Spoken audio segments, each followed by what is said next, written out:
Vaidhi part third. उस दिन शाम को वैधि पूजा करने जा रही थी कि अचानक से मंदिर की दीपक हल्की सी हवा से बुझ गया। वैधि को एहसास हुआ और वह मन ही मन सोचने लगी, भगवान जाने कौन सी अशुभ बात का सूचक है यह पूजा के दीपक का बुझना। पूजा करके वैधि उठी घबराई हुई मन के साथ कि तभी अचानक अविनाश के ऑफिस से फ़ोन आता है कि ऑफिस में आईवी की रेड पड़ी है और जिस विभाग में पड़ी है उसको अविनाश ही देखता है और जिन फाइलों में गड़बड़ी पाई गई है वह अविनाश के द्वारा स्वीकृत की गई है। अब जांच कमेटी बैठाई जाएगी और शायद यह कहा जा रहा है कि यह देश की सुरक्षा से जुड़ा हुआ मुद्दा है, यानी कि जिन डॉक्यूमेंट की जानकारी बाहर नहीं जाना चाहिए वह बाहर जा चुकी है और पुलिस की नज़र भी अविनाश पर ही है। अविनाश को पुलिस ने रिमांड में ले लिया और हो सकता है उसे जॉब से बर्खास्त कर दिया जाए। अचानक यह सुनकर वैधि के पैर तले जमीन सरक गई। ऐसा क्या ज़रूरत थी अविनाश को कि ऐसा करना पड़ा। फिर उसने मन को समझाया, ऐसा नहीं हो सकता, ज़रूर अविनाश को फंसाया गया है।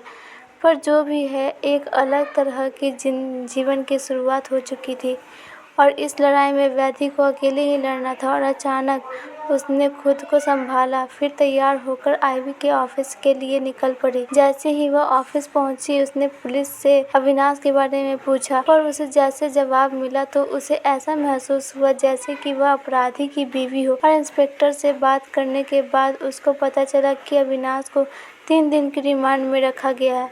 आप चाहें तो उससे मिल सकते हैं। वैधि अविनाश के पास जाती है और अविनाश से बड़ी रूखी आंखों से पूछती है, ऐसी क्या ज़रूरत थी, ऐसा कि कुछ करना पड़ा आपको।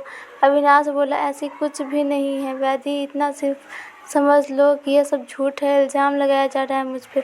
तुम मुझे जानती हो, तुम सच बताओ कि मैं ऐसा कर सकता हूँ। क्या बुरे लोग के कारनामे हैं जिसके मोहरे हम हैं। क्या हुआ ऐसा कुछ। अविनाश बोला, क्या हुआ, कैसे हुआ, मुझे कुछ नहीं पता, अब सब तुम्हें ही करना है। पर मैं कैसे कर पाऊंगी, शायद यह सब तो मेरे बस की बात नहीं है। तभी अविनाश कहता है, तुम नहीं भूलोगी तुम जिस कॉलेज में पढ़ती थी वहाँ की तुम टॉपर थी, तुम्हारे पास सारी खूबियाँ हैं जो तुम्हें इस लड़ाई के लिए मजबूत बनाती है।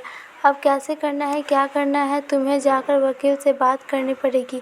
मुझे मेरी ज़रूरत पड़ेगी, मैं उपलब्ध रहूँगा।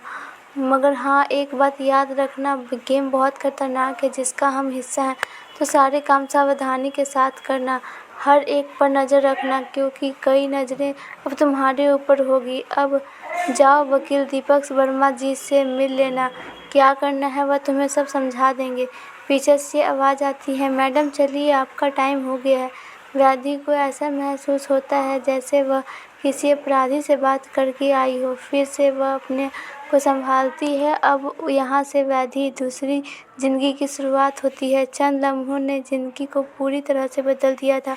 वैधि सीधा दीपक वर्मा एडवोकेट के पास पहुँची तो पता चलता है दीपक जी अभी किसी काम से बाहर गए हैं, 2 दिन बाद आएंगे। वैधि मन ही मन सोचती है कि 3 दिन की तो पुलिस रिमांड है और 2 दिन तो ऐसे ही निकल जाएंगे, तो फिर हम कैसे होगा, मुझे कुछ समझ करना होगा। और आज जीवन में पहली बार वैधि को एहसास हो रहा है कि उसने अपने करियर की तरफ ध्यान न देकर बहुत बड़ी गलती की है। अविनाश का स्पेशल उसके लिए एक पैसों की तंगी भी लाने वाला था, आज नहीं तो कल, क्योंकि केस बहुत लंबा चलना है और वैधि थकने वालों में से नहीं है। वह लड़ेगी, आखिरी सांस तक लड़ेगी।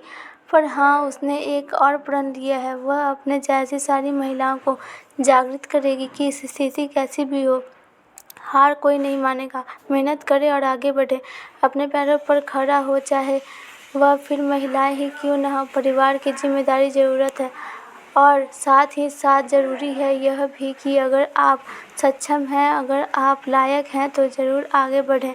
वैधि की लड़ाई चालू है, सामाजिक भी आर्थिक भी। एक बात और समझी थी वो कि वक्त कब और कैसे करवट लेगा आप नहीं जान सकते। धन्यवाद दोस्तों। अगर आपको ये कहानी अच्छी लगी है तो वीडियो को लाइक, चैनल को सब्सक्राइब कीजिए, कमेंट करके बताइए आपको कहानी लगी और उसकी ज़िंदगी तो पूरी तरह